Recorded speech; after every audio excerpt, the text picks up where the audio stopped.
Perkenalkan, kami dari kelompok 5 dengan teman saya Lalita Nora Butaringan, dengan saya Serida, dan saya Dia Setiarsa Busbaya. Kami dari ekstensi A 2014 Pendidikan Matematika Universitas Negeri Medan. Kami akan menjelaskan tentang geometri netral. Yang pertama-tama akan dijelaskan oleh teman kami Esterida. Geometri netral. Geometri netral itu tidak diperlihatkan postulatus sejajaran dari Euclid. Maka geometri ini disebut geometri absolut atau geometri netral.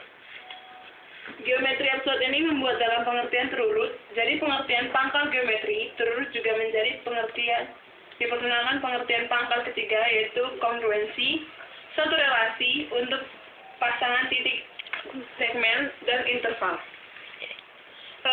Di sini saya akan menjelaskan tentang sebuah lemma tentang jumlah sudut-sudut suatu segitiga. Untuk membuktikan teorema tentang jumlah sudut-sudut suatu segitiga perlu dikenalkan lemma seperti berikut ini. Di sini dikatakan lemmanya, jika diberikan suatu segitiga ABC dan sudut A, maka ada segitiga A1, B1, C1. Sedemikian hingga segitiga A1, B1, dan C1 memiliki jumlah sudut yang sama dengan segitiga ABC, dan sudut A1 lebih kecil atau sama dengan setengah dari sudut A. Oke, di sini kita akan membuktikan tentang lemma berikut ini. Di sini kita pertama akan menggambar dua segitiga. Dua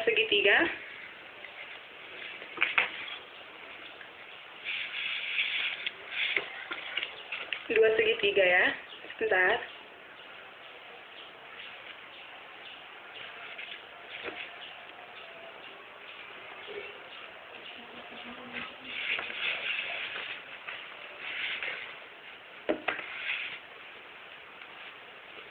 Dua segitiga yang memiliki kesamaan atau kongruen.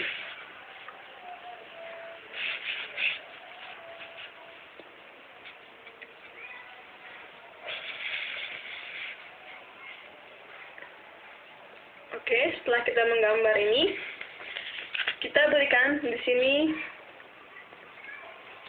titik A, titik B, titik C. Di dalam pembuktian ini, kita misalkan di mana ada titik E di tengah-tengah antara garis B dengan C. Seperti ini. Kita memisalkan titik E itu di antara B dan C, ya kan? Kita tulis ini sebagai titik E. Dan F kita pilih pada garis, dan kita buat titik F itu perpanjangan dari garis AE, dan kita letakkan garis titik ini namakan titik S. Ya kan, maka terbentuklah segitiga yang namanya BEA, dan juga yang kongruen dengan segitiga CEF. Dan sudut-sudutnya dan kedua segitiga ini memiliki sudut-sudut yang sama. Setelah itu akan kita tunjukkan dengan segitiga AFC. Kita misalkan segitiga FC ini, di mana titik segitiga FC ini kan ada, bentar ya, ini kita buat A1, A2, yang ini C4, ini C3, yang ini C3 aksen, yang ini C3, ya kan? Dan ini kita buat dua aksen. Lalu kita akan membuktikan membuat ini sebagai A1, yang ini sebagai F, dan ini sebagai C. Di mana kita akan mengetahui ini sebagai A1, ini sebagai B1, dan ini sebagai C1 yang akan dicari. Dengan memberikan nama sudut-sudutnya seperti pada gambar berikut ini, maka akan diketahui bahwa sudut dua ini sama dengan sudut dua aksen. Kenapa dikatakan sama? Karena sudut dua dengan sudut dua aksen ini saling berseberangan. karena saling berseberangan, pasti kedua sudut tersebut kongruen. Begitu juga dengan sudut 3 dengan sudut 3 aksen. Mereka kedua ini sama-sama berseberangan. Antara sudut ini dengan sudut ini berseberangan. Jadi memiliki sudut kongruen. Dan di sini dikatakan di mana jumlah sudut A ini dan sudut B ditambah dengan sudut C memiliki kekongruenan dengan jumlah suatu sudut, yaitu sudut 1 ini ditambah dengan sudut 2 aksen ditambahkan dengan sudut 3 aksen yang ini, ya, dan juga ditambah dengan sudut 4. Itu juga kongruen dengan penjumlahan sudut 1 ditambah dengan sudut 2 aksen ditambah dengan 3 aksen ditambah dengan 4, itu memiliki jumlah sudut yang kongruen dengan sudut CAF, sudut ini ditambah dengan sudut AFC, sudut ini ditambah dengan sudut FCA. Jadi sudut A ditambah sudut B ditambah sudut C membentuk suatu segitiga namanya segitiga ABC. Oke, selanjutnya kita akan memperhatikan. Sekarang kita akan memperhatikan sudut di mana sudut A merupakan sudut A ini. Sudut A memiliki jumlah yang sama dengan sudut 1 ditambah dengan sudut 2. Ini kan sudut A. Sedangkan ini sudut 1 dan ini sudut 2. Jika kedua ini dijumlahkan, sama dengan sudut A ini. Yang mengakibatkan di mana sudut A ini memiliki nilai jumlah kurang dari 160 derajat. Hal itu dapat kita buktikan dari teorema 10 halaman 51 yang berbunyi seperti berikut ini. Di mana di dalam teorema ini dikatakan jumlah dua sudut segitiga kurang dari 180 derajat. Jadi, selanjutnya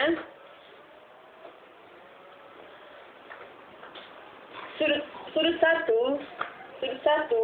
dengan sudut 2 aksen harus kurang sudut 1 dan sudut 2 aksen harus memiliki nilai yang kurang dari atau sama dengan setengah.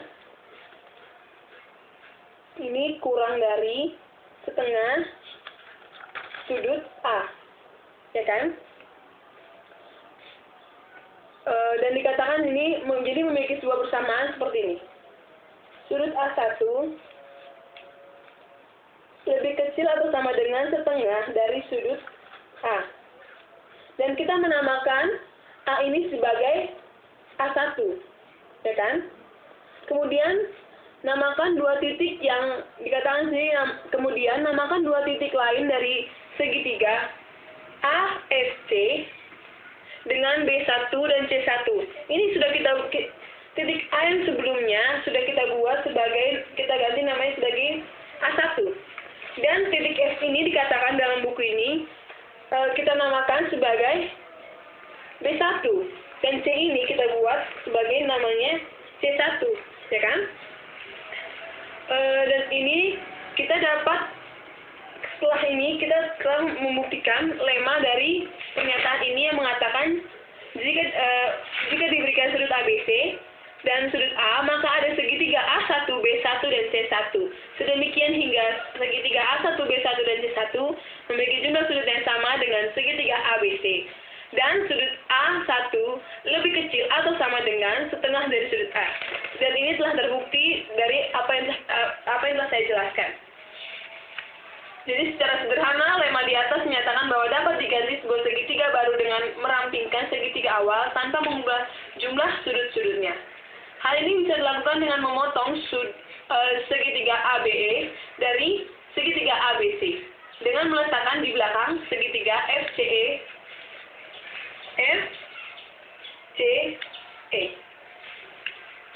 Oke, selanjutnya saya akan menjelaskan tentang teorema 1 dari Zachary dan Legendre yang mengatakan jumlah sembarang segitiga kurang atau sama dengan 180 derajat. Dikatakan di sini dalam teorema ini mengatakan kalau jumlah segitiga itu segitiga sembarang itu memiliki sembarang segitiga memiliki sudut kurang atau sama dengan 180 jumlahnya kan. Kita andaikan ada sebuah segitiga ABC. Ada segitiga ABC kan. Dengan jumlah sudutnya ini, kita membuktikan dari teorema tersebut, kita membuktikannya dengan cara yang kontradiksi. Dikatakan segitiga ABC ini dengan jumlah sudut 180 derajat ditambah dengan P derajat seperti ini. Ya kan? Ini dapat kita gunakan apabila P-nya ini merupakan bilangan positif. Jika P-nya itu tidak positif, maka pembuktian secara tidak langsung ini tidak akan terbukti. Ya kan? Menurut lema segitiga A1, B1, C1 yang kita buktikan, dengan jumlah sudut 180 ditambah P derajat, sedemikian hingga kita mendapatkan jumlah sudut A1 lebih kecil atau sama dengan setengah dari sudut A.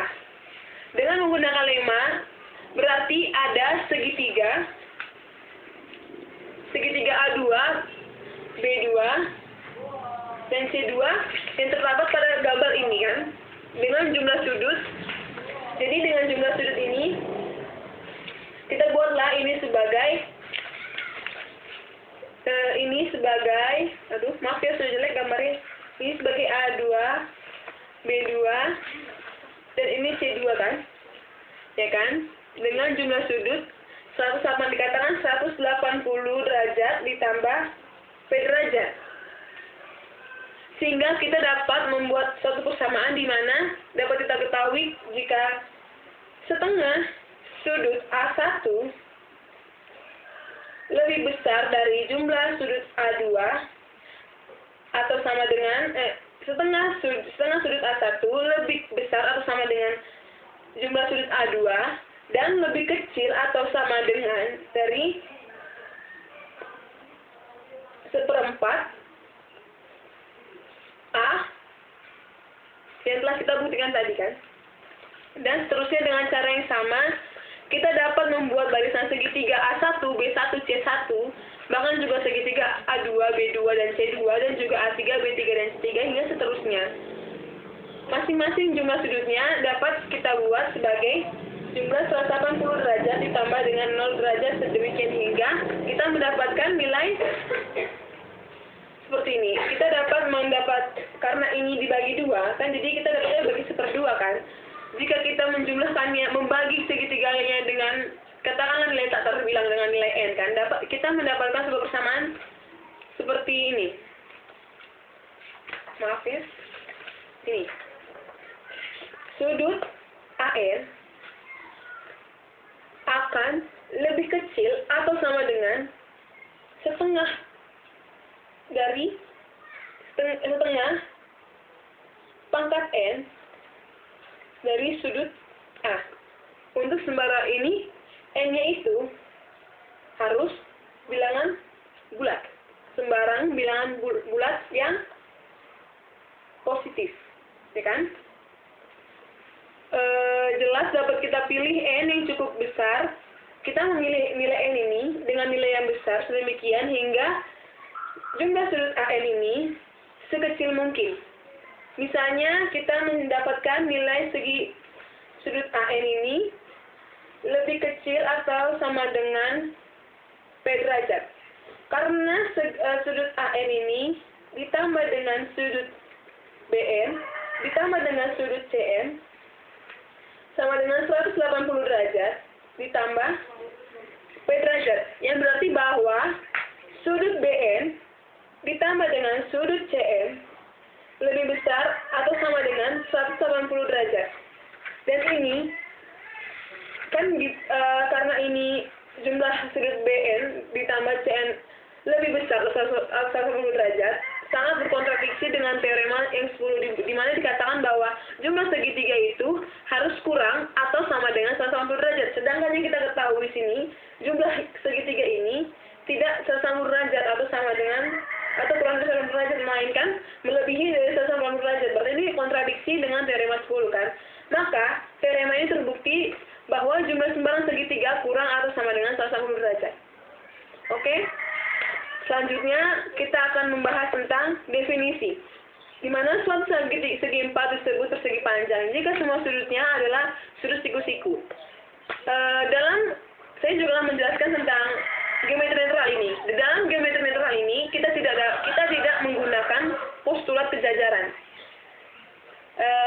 Karena di dalam mempelajari geometri netral tidak otomatis dapat digunakan proposisi Euclid yang terkenal, seperti yang sisi-sisi yang berhadapan dari suatu persegi panjang adalah sejajar, atau sisi-sisi tersebut sama panjang, atau diagonal persegi panjang membagi persegi panjang menjadi dua segitiga yang kongruent. Di dalam geometri netral ini tidak berlaku hal seperti itu. Tidak berlaku pembuktian dengan cara postulat kesejajaran, melainkan untuk membuktikan dalam geometri netral ini harus menggunakan suatu definisi. Lanjut, kita akan membahas tentang teorema 2 yang akan dijelaskan teman saya yang bernama Lolita.